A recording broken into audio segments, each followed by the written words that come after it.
आज में भोजपुरी गानों में अश्लीलता एवं जाति सूचक शब्दों का प्रयोग करने वालों के विरुद्ध शिकायत प्राप्त होने पर विधि सम्मत नियमानुकूल कार्रवाई करने का निर्देश सभी वरीय पुलिस अधीक्षक को दिया गया है।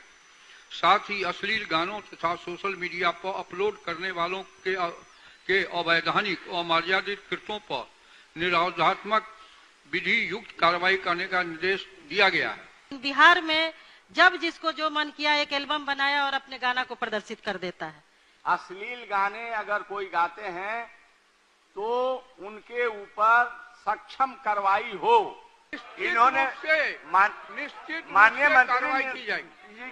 ढूंढी चोली गाने वाले गायक जाएंगे जेल, चाहे वो पवन हो या हो खेसारी लाल यादव या हो कोई छोटा मोटा कलाकार। अगर गाना गाएगा अश्लील तो वो जाएगा जेल।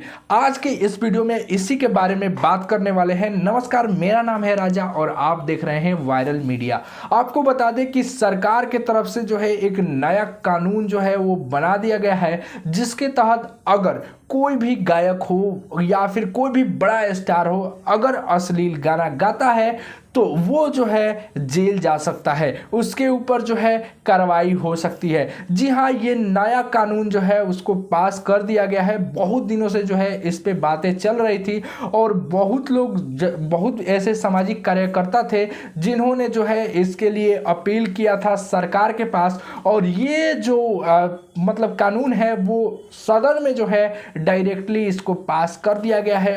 अब अगर कोई ढूंढी चोली या कोई अश्लील गाना गाता है तो उसके ऊपर जो है कार्रवाई निश्चित है, या फिर वो बड़ा स्टार हो या फिर जो है वो छोटा स्टार हो, कोई मैटर नहीं करता, सबके ऊपर समान कार्रवाई होगी। तो लगता है अब ये कि जो भी अश्लील गा रहे हैं उनका जो है सेटर बंद होने वाला है और वो जो है रोड पे भीख मांगने वाले हैं। उम्मीद है आपको ये वीडियो पसंद आया होगा। ये कानून आपको कैसा लगा आप लोग कमेंट बॉक्स में ज़रूर बताइए। वीडियो पसंद आया है लाइक कीजिए, चैनल पे नए हैं सब्सक्राइब कर लीजिए भोजपुरी से जुड़ी खबर पाने के लिए। नमस्कार।